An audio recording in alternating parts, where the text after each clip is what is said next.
Enquanto o vídeo não começa, que tal ir curtindo e compartilhando com seus amigos? Se não for inscrito, se inscreva e ative o sininho. A IPF agradece.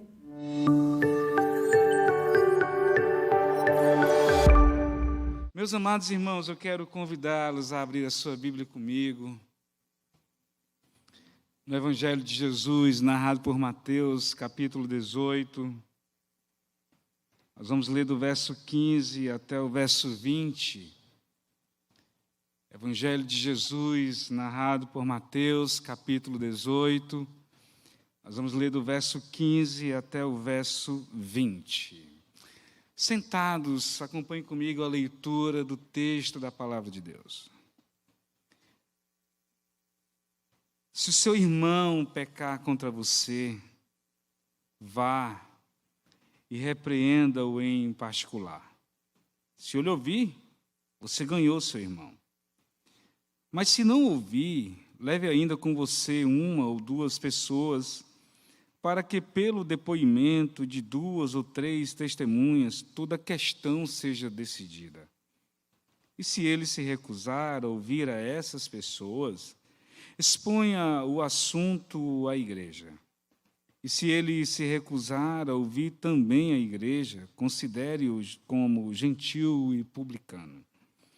Em verdade, lhes digo que tudo o que ligarem na terra terá sido ligado nos céus, e tudo o que desligarem na terra terá sido desligado nos céus.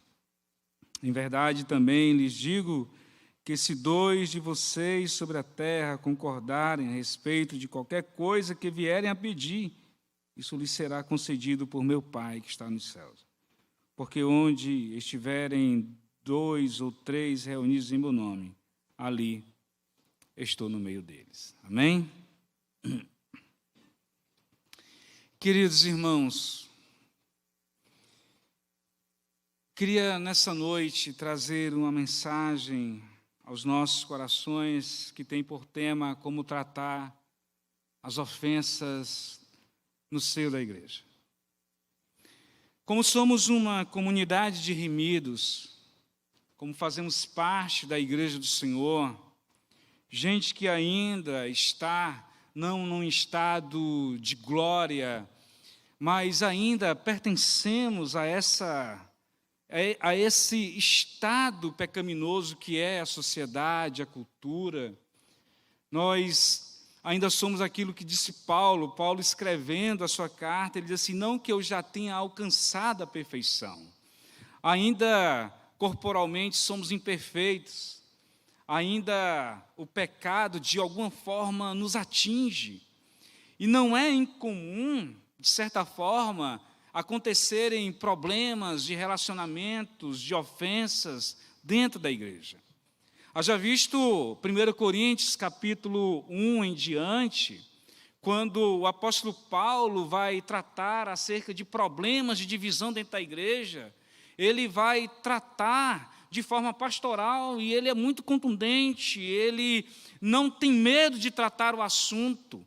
Inclusive, ele fica sabendo, por meio da casa de Clói, que havia divisões entre a igreja. O verbo, na realidade, a palavra escrita aerides ou eridez, significa que eles eram tão apaixonados pelos seus líderes, que eram capazes de brigar, de matar, de, na realidade, chegar às vias de fato, para que eles pudessem defender não o evangelho, não o reino, mas defender o seu conceito acerca da liderança, a sua ideia acerca da política eclesiástica. Lembre-se que quando ele está falando aos coríntios, ele está tratando a igreja, e a igreja estava sendo invadida por questões filosóficas, e havia uma cobrança da igreja a aquele respeito.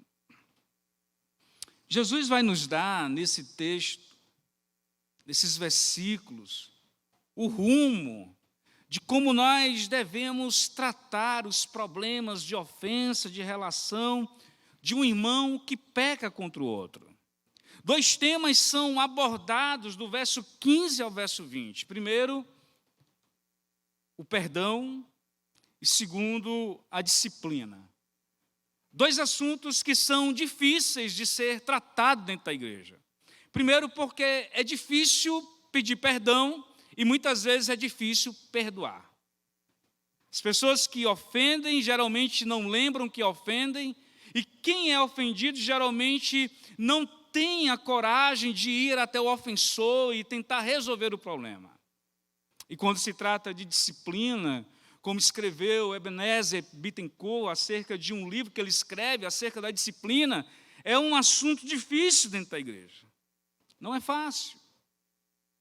Tratar ofensas, relacionamentos, conversas, fofocas, mentiras, é um problema que existe dentro da igreja, mas é um problema muitas vezes de ser tratado e trabalhado. A disciplina é uma marca de uma igreja verdadeira. Inclusive, vem dos reformadores essa ideia de que se há na igreja uma marca verdadeira, dentre tantas outras, como a pregação da palavra, a administração dos sacramentos, a disciplina é uma marca da igreja verdadeira. Nós temos aqui, irmãos, dado pelo próprio Jesus Cristo, instâncias corretas que devemos percorrer na comunidade. Um membro, como disse J.C. Rille, é responsável pelo outro e em cuidar dele com amor. Como bem nos lembra Meyer Pearman, além da responsabilidade de um membro para com o outro, lembre-se que todas as vezes que problemas acontecem na igreja e o assunto é tratado de forma correta, Satanás é envergonhado, derrotado, o nome do Senhor é exaltado. Cristo Jesus, irmãos, Ele mesmo estabeleceu regras, limites para curar deficiências e problemas no meio de sua igreja, no meio e entre irmãos. Perceba, é interessante notar como Cristo ama a sua igreja e o seu povo.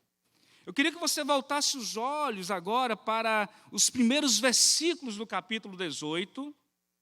Não vamos ler, mas eu só quero que você entenda o que está acontecendo. Quando Jesus ele vai tratar de um assunto acerca de quem é maior no reino dos céus. E aí Jesus olha para os seus discípulos e ele chama os seus discípulos e chama a atenção deles dizendo que as pessoas devem ser como uma criança relacionadas ao reino dos céus. Veja, quando ele vai tratar acerca dos tropeços, do verso 6 até o verso 9, Jesus chama a sua igreja, os seus filhos, os seus discípulos de pequeninos. Como ele ama a sua igreja. Quando ele vai tratar dessas mesmas pessoas, do verso 10 ao verso 14, ele chama elas de ovelhas. Uma ovelha que estava perdida, mas alguém foi lá, um pastor, e achou. Cristo ama a sua igreja. Ele trata de assuntos profundos, mas deixando claro uma marca, que é uma marca estritamente dele, amor, justiça. Queridos irmãos, o perdão está desde o primeiro versículo do capítulo 18 até o último, a saber, o verso 35. A disciplina está visivelmente diante dos nossos olhos para que possamos entender a necessidade de muitas vezes ser aplicada no seio da igreja do Senhor. Calvino dizia algo acerca desses versículos, que Jesus nos ensina a suportar uns aos outros, a suportar irmãos, a suportar a ofensa e buscar de todas as formas possíveis a paz em meio à guerra das mentiras, das fofocas, dos disse-me-disse e de tantas outras coisas que acontecem no meio da sua igreja. A primeira coisa que eu quero que vocês guardem no coração de vocês está exatamente no verso 15. Como Jesus nos ensina, como Ele nos mostra a ganhar um irmão, a buscar a paz, e Ele nos mostra que existe a possibilidade da restauração de laços quebrados, que existe a possibilidade da paz entre irmãos, e eu chamaria isso de primeira instância. Jesus nos mostra como ganhar um irmão em primeira instância. O versículo 15 nos diz assim, volte seus olhos para o verso 15. Se o seu irmão pecar contra você, vá e repreenda-o em particular. Se ele ouvir, você ganhou o seu irmão. Veja, a primeira coisa que Jesus nos mostra, o primeiro ensinamento que ele nos dá, é que as ofensas primeiro devem ser tratadas no âmbito da particularidade.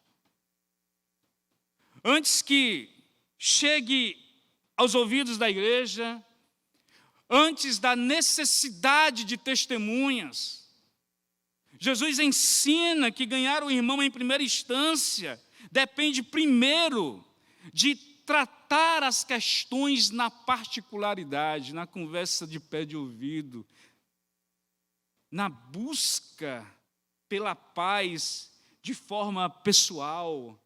Gosto quando essa Sproul, quando ele vai comentar acerca dessa questão do verso 15 ao verso 20, ele diz algo que me chama a atenção. Ele diz assim, sobre um irmão que foi ofendido visitar o ofensor. Que coisa maravilhosa, irmãos. Jesus ensina como buscar a paz, porque Ele ama o seu povo, Ele ama a sua igreja. E não é incomum, vez ou outra, nós vermos irmãos ofendendo a outros, irmãos mentindo acerca de outros, irmãos dizendo coisas que não aconteceram porque ouviram de outros.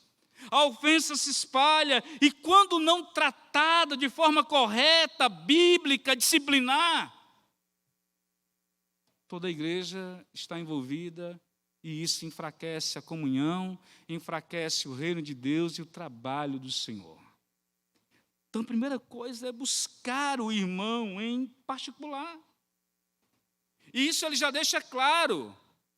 Se ele está falando, se teu irmão pecar contra você, vai e repreenda-o em particular. Ele está deixando claro a diferença entre a repreensão, entre a busca sozinho com o irmão e a repreensão pública, a busca pela retratação aberta. Nós devemos, inclusive, observar esses termos para não errarmos no proceder de como tratar as ofensas na igreja. A primeira coisa é buscar o irmão.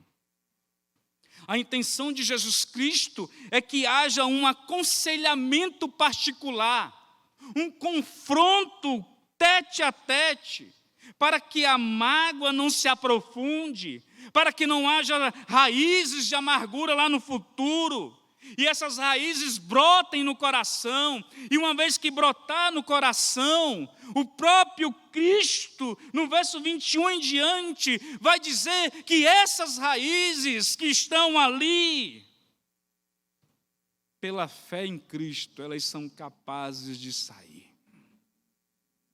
Uma obra perfeita, profunda, do Espírito Santo de Deus. Irmãos, quando nós olhamos para as Escrituras Sagradas, Gálatas capítulo 6, verso 1, Colossenses capítulo 3, verso 9, nós temos o ensino do apóstolo Paulo, não contradizendo o que Jesus ensinou, mas exatamente dizendo aquilo que o seu mestre lhe ensinou, quando ele nos diz o seguinte: irmãos, se alguém for surpreendido em alguma falta, vocês que são espirituais, restaurem essa pessoa com espírito de brandura, e que cada um tenha cuidado para que também não seja tentado. Veja, se alguém for surpreendido em alguma falta, vocês, que são espirituais, não é carnal, não é com base no orgulho, não é com base nos seus pressupostos pessoais, mas é com base na palavra, com espiritualidade, com brandura, com paz, com graça de Jesus Cristo de Nazaré, que nós devemos tratar essas ofensas.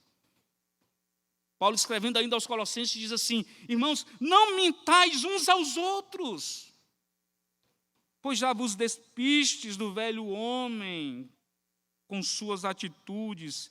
Se ele te ouvir, ganhastes teu irmão. O pai da mentira é o diabo. E para que toda verdade se estabeleça no âmbito da particularidade, a verdade tem que ser dita para o outro irmão. Às vezes nós tratamos as ofensas na igreja de forma muito errada. E essa forma errada acaba prejudicando a igreja do Senhor. Tratamos com mentira ou então atropelamos o rito que o próprio Cristo nos deu para que a sua palavra fosse cumprida. Então, a primeira coisa que Jesus nos ensina a tratar a ofensa é buscar o irmão. Aonde? No meio da igreja? Falando no meio de todo mundo? Abrindo para todo mundo? Fofocando para todo mundo? Mentindo para todo mundo? Não, particular. Você liga, você marca uma conversa, chama, toma café, busca o irmão no particular e trata com ele essa ofensa. Aí Jesus diz assim: se ele te ouvir, você ganhou, irmão. Você acabou a mentira. Você pisou na cabeça da serpente. Se no particular você conseguir com que teu irmão peça perdão, reconheça o erro, reconheça a falta e se arrependa, queridos, amados irmãos desta igreja e aqueles que nos escutam agora e depois, toda mentira é dissipada. E a igreja seguirá em paz. Mas muitas vezes, mesmo buscando o irmão sozinho, dizendo para ele: você me ofendeu, você mentiu para mim, você disse coisas a meu respeito que não são verdades, eu ouvi alguém falar e essa pessoa disse isso, é isso mesmo que você pensa? Você quer voltar atrás? Mesmo diante de uma conversa particular, muitas vezes o coração fica o quê? Endurecido. Não quero papo. É isso mesmo que eu penso de você e não retiro o que eu digo. É isso mesmo que eu acho a seu respeito e muito mais, e eu não retiro o que eu digo. E aí Jesus, como ama a sua igreja, como ama o seu povo, como quer a sua igreja unida, porque Ele nos uniu. Você lembra semana passada, quando eu falei sobre Efésios capítulo 2, do verso 11 em diante, quando Paulo, escrevendo aos Efésios, ele diz assim que ele, Jesus, quebrou todo o muro da inimizade e de dois povos, ele formou um. Já não há judeu, já não há ímpio, grego, é um só povo na pessoa bendita de Jesus. E ele fala que nós somos família de Deus. Família de Deus. E Jesus, como ama essa família, Ele dá ao pecador, Ele dá ao ofensor a segunda instância, uma segunda chance para que ele possa se arrepender. Volte novamente os seus olhos comigo para as Escrituras, versículo 16. Mas se não ouvir, leva ainda com ele uma ou duas pessoas, para que pelo depoimento de duas ou três testemunhas toda questão seja decidida. Em algumas traduções, eu gosto mais da outra tradução, quando diz para toda verdade ser estabelecida. Não deu certo no particular, não deu certo a conversa no pé de ouvido, você vai em um outro momento, chamar esse irmão ou essa irmã, agora não mais sozinho, mas com duas testemunhas. E vai buscar a restauração novamente. Jesus diz assim: mas se ele não ouvir, se ele continua se demonstrando um obstinado, se ele não cedeu, se ele não se arrependeu do que ele pensa, do que ele acha, do que ele disse, é hora de chamar duas testemunhas e ir até essa pessoa novamente. Irmão ou irmã, lembra, eu te procurei pessoalmente e você continuou pecando contra mim? E eu trouxe agora duas testemunhas para conversar contigo e buscar novamente paz, assim como nos ensina as Escrituras, assim como o Senhor Jesus nos disse. Antes de entrar especificamente sobre essa questão, lembre-se, é importante entender que mesmo chamando mais duas testemunhas, uma ou duas testemunhas, para te ajudar ou ajudar o outro a buscar a paz, é importante que essas duas pessoas também mantenham o assunto em particular. Em outras palavras, se na particularidade não resolveu e o assunto ficou ali, na particularidade agora com mais duas testemunhas, o assunto também deve ficar ali. Essas duas testemunhas, elas não podem espalhar a conversa. Elas não podem expressar o que aconteceu. Elas devem manter em segredo. Elas devem guardar aquilo que aconteceu. E aí agora, quem são essas testemunhas? Talvez você pense que seja alguém que testemunhou aquilo que o irmão fez contra você. Não. Essas duas testemunhas, elas têm com você, elas buscam convencer o pecador de seus erros. Duas pessoas que não estejam envolvidas, duas pessoas que não saibam do caso, mas duas pessoas que conhecem as Escrituras, que têm a maturidade, duas pessoas que buscam o reino de Deus, que buscam a paz do reino de Deus. Essas duas pessoas, juntamente com você, vão tentar aconselhar o ofensor a novamente se arrepender.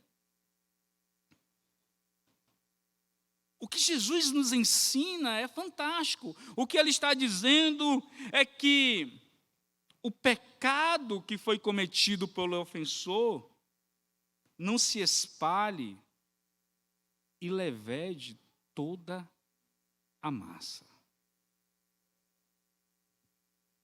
Jesus dá à sua igreja, ao seu povo, a chance. Está mais do que claro que os pecados devem ser tratados. Está mais do que claro que nós não podemos empurrar com a barriga, uma expressão muito comum, nós não podemos empurrar com a barriga problemas de relacionamentos. Busque, em particular, busque com outra pessoa resolver as questões. Ainda citando o R.C. Sproul, ele disse que esse é o momento, com duas testemunhas, em que o irmão deve ser tocado pela sabedoria daqueles conselheiros. Esse é o momento onde Deus dá a ele a chance de se arrepender e abrir o seu coração para ser tratado pelo Espírito Santo de Deus.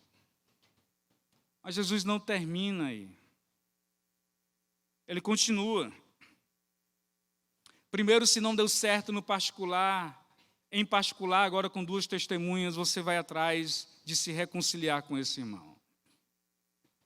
Se esse irmão ainda não se arrepender, se ele continuar com o coração endurecido, se ele não retirar a ofensa, se ele não entender que pecou, Jesus diz que o rito deve ser seguido. Acompanhem comigo o verso 17. E se ele se recusar a ouvir essas pessoas, exponha o assunto à igreja. E se ele se recusar a ouvir também na igreja, considere-o como gentil e publicano. Primeira instância, particularidade entre as duas pessoas. Segunda instância, particularidade entre as duas pessoas com mais duas testemunhas. Terceira instância, expor o problema à igreja. Levar o assunto à igreja. Expor o problema à igreja não é como algumas igrejas fazem por aí. Chama a pessoa a público, diante de todo mundo e você está disciplinado, você fez isso, isso e isso. Não é o momento. O que Jesus está ensinando é que os anciãos da igreja, e aqui nós vamos puxar a sardinha para nós, presbíteros regentes e docentes, devem ser colocados a par da situação. Eles devem entender ou saber o que é que está acontecendo. Eles devem ter conhecimento da profundidade do problema. Eles devem ter conhecimento das mágoas que aquele problema gerou. Eles devem ter conhecimento do enfraquecimento que tudo isso gerou. Eles devem ter conhecimento das angústias de ambas as partes. O regente, o docente, eles devem ter a responsabilidade de administrar a disciplina nesses casos. Veja, irmãos, primeiro, eles entendem o que está acontecendo, depois conversa, depois convoca e aplica-se a disciplina, se assim for necessário. E aí Jesus diz assim, se esse irmão ainda assim não se arrepender, a medida mais comum é ser privado dos meios de graça, a saber, a Santa Ceia do Senhor. Alguém já dizia que só o fato de ser privado desse meio de graça já teria que o nosso coração ficar angustiado. Só de pensar que seríamos privados do dia do Senhor, de participar no dia do Senhor da ceia, desse momento tão sublime e importante para a nossa alma, para a nossa vida, isso deveria trazer angústia ao nosso coração. Mas as mentes estão cauterizadas demais por causa do orgulho. Os corações estão pedantes demais para se lembrar de algo tão salutar e importante para a nossa vida, que é a ceia do Senhor. Queridos irmãos, se este irmão ainda assim não tomar ciência do seu pecado, continuar obstinado, não se arrepender, não se quebrantar, Jesus ensina que ele deve sair da igreja. A palavra excomunhão é uma palavra muito dura. Mas essa é uma marca da igreja verdadeira, a saber, a disciplina do Senhor. Se não conseguiu ter paz na primeira instância, se buscou os meios na segunda instância, se procurou o meio por meio da igreja, e mesmo assim ele continua a pecar e não se arrepender, ele deve ser excluído da igreja. O processo de exclusão é um processo muito doloroso, irmãos. Pastor Eliseu, que já tem anos de ministério, eu acompanhei um caso de exclusão, mas não foi com a igreja que eu pastoreei, foi com alguém que veio. E eu vi o quanto essa pessoa sofria demais. E chegou um momento em que ela disse, eu me arrependi de tudo que eu fiz, eu me arrependi de tudo que eu disse, eu me arrependi amargamente de ter feito os meus líderes sofrer, a minha igreja sofrer. É duro. E talvez, de fato, você esteja achando duro. Mas uma coisa que dá ao coração da igreja, e principalmente os pastores pais, é saber que no meio de todo esse processo, nós, igreja do Senhor, não estamos sozinhos. Cristo está conosco. Versículo 18 ao verso 20. Queria que você pudesse novamente voltar os seus olhos. Do 18 ao 20. Em verdade lhes digo que tudo que ligarem na terra terá sido ligado nos céus, e tudo que desligarem na terra terá sido desligado nos céus. Em verdade também lhes digo que se 2 de vocês sobre a terra concordarem a respeito de qualquer coisa que vierem a pedir, isso lhes será concedido por meu Pai que está nos céus. Porque onde estiverem 2 ou 3 reunidos em meu nome, ali eu estou no meio deles. Interessante é que muita gente usa o verso 18 ao verso 20 de forma completamente equivocada, fora do contexto. Não é? Às vezes os irmãos estão reunidos em oração, aí tem 2, 3 irmãos, né? Aí chega o presbítero, chega o pastor, olha aquela reunião de oração com tão pouca gente. Aí, para que a coisa não fique tão feia assim, ele diz assim: mais importante é que se tiverem 2 ou 3 reunidos, no nome de Jesus ali ele está. Não é disso que o texto está falando. Não faz sentido nenhum. Ou então, o que vocês ligarem na terra, está ligado no céu.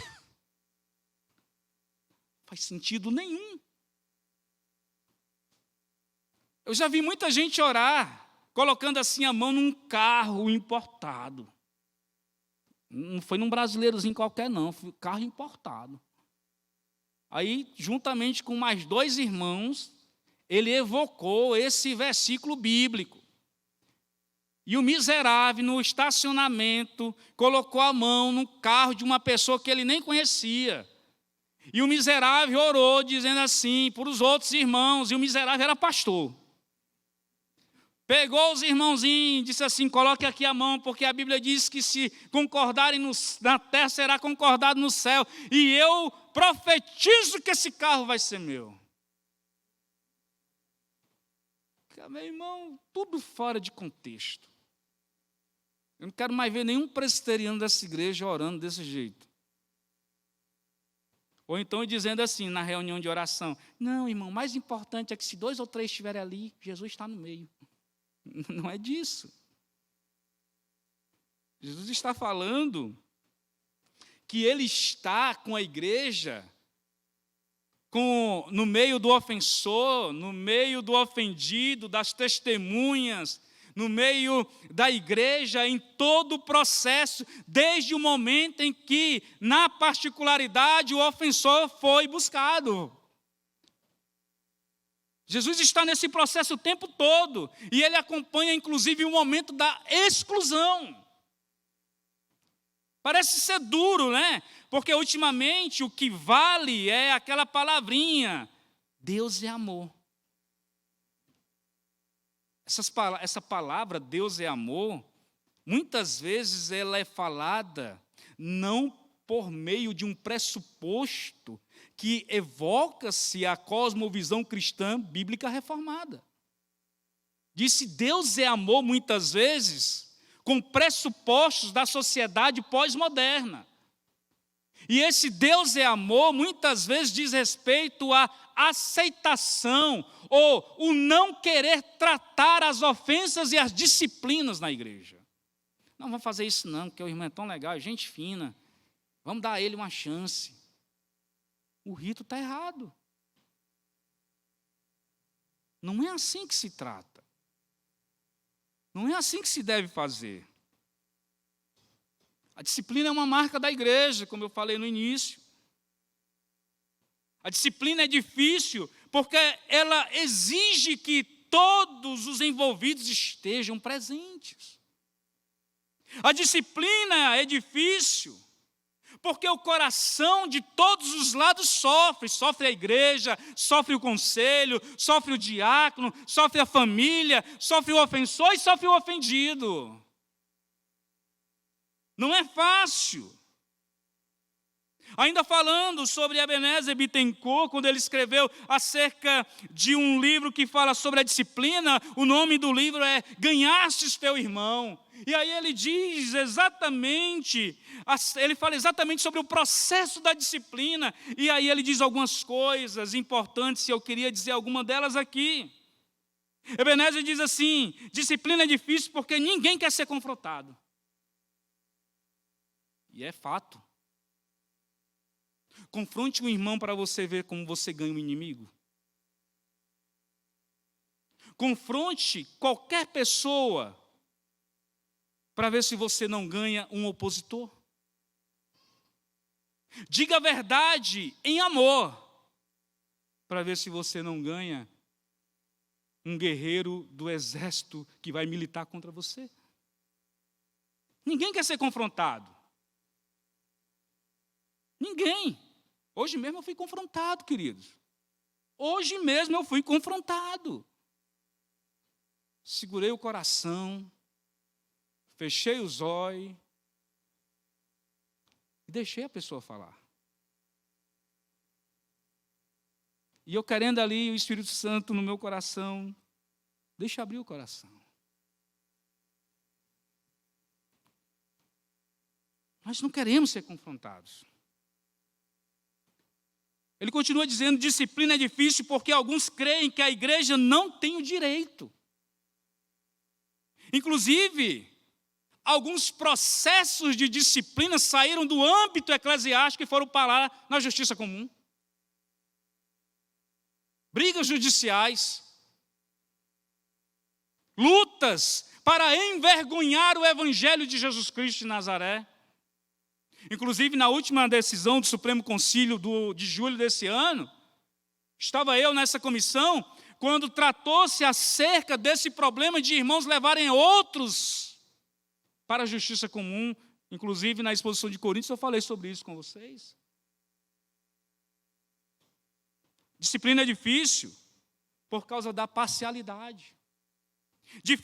Disciplina é difícil por causa da rebeldia. Meus irmãos, a disciplina leva a igreja a se tornar uma igreja saudável, porque é uma marca de uma verdadeira igreja, é a disciplina. Ela é pedagógica. Você não entende de início, mas depois você entende. Abraham Lincoln disse uma frase muito importante, que ter chorado muito é como falar em muitas outras línguas, dá acesso a várias pessoas. A pessoa disciplinada de momento não entende. Ela chora, ela grita, ela se estremece, ela se estribucha. Mas depois, quando a nuvem da glória, perene, tranquila, aquieta o coração do disciplinado, ele vai dar graças a Deus, porque um pai só disciplina o filho a que ama. Meus irmãos, o verso 18 até o verso 20, Cristo nos assegura a sua presença em todo o processo. Verso 15, perdão. Mas em específico, o verso 18, Cristo assegura à igreja as chaves do céu e deu a ela essa autoridade. Essa autoridade. Mateus capítulo 16, verso 19. A igreja romana entendeu completamente esse propósito e essa visão. Mateus 16, 19 diz assim: eu lhes darei a chave do reino dos céus. O que você ligar na terra terá sido ligado nos céus, e o que você desligar na terra terá sido desligado nos céus. Como a igreja romana entendeu isso?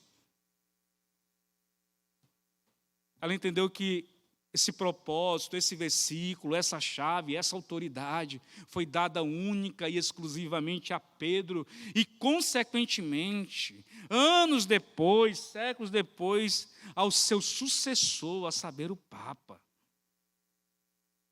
E aí, os reformadores entenderam que Jesus deu esse poder aos apóstolos, dando-lhes o direito de abrir o reino àqueles que partilham da confissão de Pedro e tranca a porta para aqueles que rejeitam o Messias, como bem nos diz João Calvino e R.C. Sproul. Trocando em miúdos, para que fique mais claro, os anciãos podem admitir e excluir pessoas da igreja. Se concordam com o perdão, perdão. Se concordam com a comunhão, com a excomunhão, excomunhão.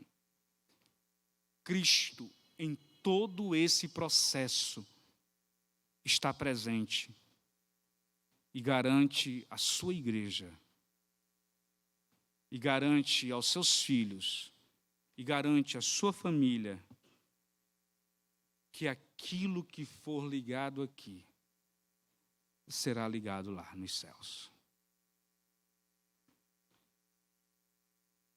O que fazer então?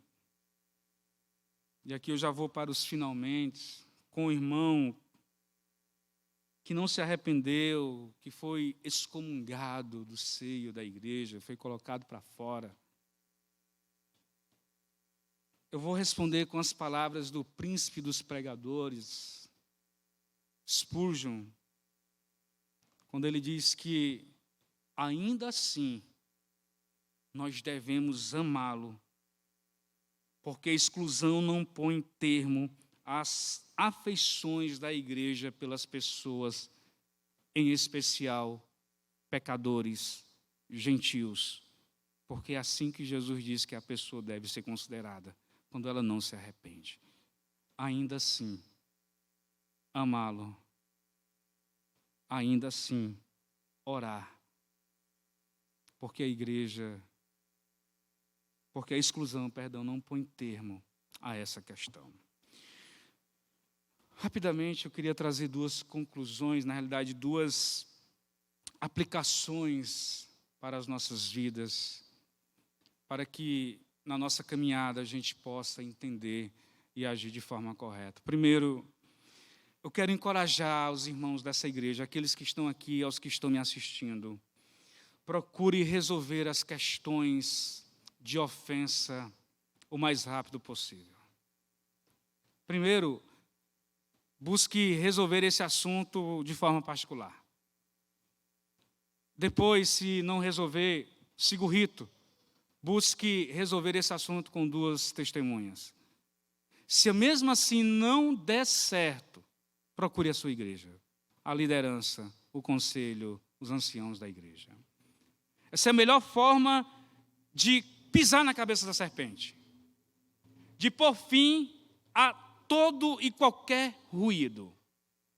A melhor forma de tratarmos as ofensas é olhando para esse texto bíblico, buscando compreensão do Espírito Santo e não somente ouvir, mas colocar em prática o que está sendo falado por meio da Escritura Sagrada. Guarde a ofensa somente com você. Busque a paz. Siga aquilo que Jesus Cristo nos disse. Meus amados irmãos,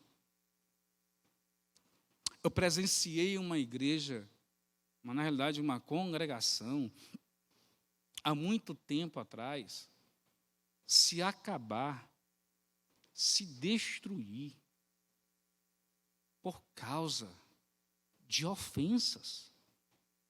A congregação simplesmente acabou. Porque todo o problema, além de ser trazido a público, pessoas da comunidade também ficaram sabendo. Presenciei no interior do estado esse problema acontecer. O que nos falta, muitas vezes, é falta de sabedoria para tratar com as ofensas. Como disse Augusto Nicodemos, o pecado em si não é problema. Mas como tratar o pecado é um problema. Não é diminuindo o pecado. Nós acusamos demais, nós temos ciência do que é pecado, mas nós não sabemos lidar com o pecado, principalmente com ofensas.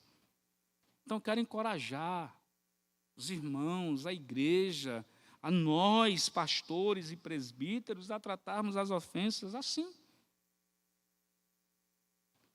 Segundo, se você for disciplinado, não tenha isso como uma afronta da igreja. Não pense em nenhum momento que é uma perseguição da igreja. Não ache que você está sendo perseguido por algum problema. A disciplina, ela é necessária, ela é pedagógica. A disciplina, ela salva o coração do irmão pecador. A disciplina é uma marca da igreja verdadeira. A disciplina é necessária para pôr fim a toda mentira, para que toda verdade seja estabelecida. Não é qualquer verdade, não é qualquer pressuposto, não é qualquer conceito filosófico, é uma verdade cristã, única verdade cristã absoluta. Absoluta. Não deixe o seu coração ficar em rebeldia, não deixe o seu coração ficar triste, não se estribuche no melhor cearenseis que eu posso falar, mas se abra ao tratamento, à ação, ao poder, à renovação, à restauração do Espírito de Deus por meio da disciplina. É muito melhor ficar fora por alguns momentos, dias ou meses do sacramento, do que ser considerado gentil e publicano. Amém. Que Deus abençoe a Igreja Presbiteriana de Fortaleza, nossas vidas, a cada um de nós. Primeiro, Jesus nos ensina a tratar as coisas em 3 instâncias. Primeira instância, na particularidade. Segunda instância, na particularidade junto com mais 2 pessoas. Terceira instância, juntamente com a igreja. E o resultado final pode ser uma exclusão ou não, ou a disciplina sendo aceita para que o irmão seja renovado e restaurado. Que Deus abençoe as nossas vidas. Amém. Para mais informações e novidades, siga as nossas redes sociais e fique por dentro de tudo.